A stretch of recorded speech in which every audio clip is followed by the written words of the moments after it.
একটা আছে আরো আপনি কিছু করি এটা একটা শুরু করবেন শুরু তাহলে কিছু মাইনে হইবে ঠিক আছে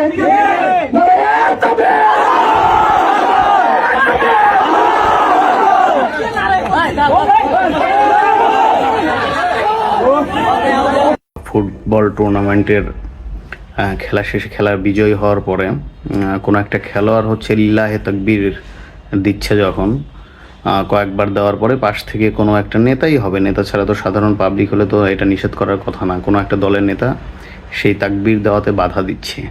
তো তাকবীর তো শুধু জামাত ইসলামী দলের তাকবীর না, তাকবীর পুরা মুসলিম জাতির, মুসলিম যে ব্যক্তি নিজেকে মুসলমান দাবি করে তার জন্যই তো হচ্ছে তাকবীর।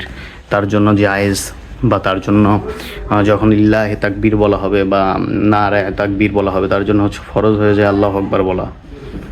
তো সেই কথাটা তো শুধুমাত্র হচ্ছে জামাত ইসলামের না, প্রত্যেকটা দলের মুসলমান ব্যক্তিগণের।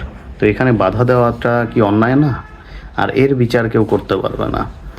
বিচার হবে ওই যে বেচারা হচ্ছে কোনো একটা খেলার শেষে হয়তো বা সে লিল্লাহে তাকবীর বলছে তার বিচার করতে পারবে, কিন্তু যে বিচার এটা বাধা দিল তাকবীরে তাকে বিচার করবে না।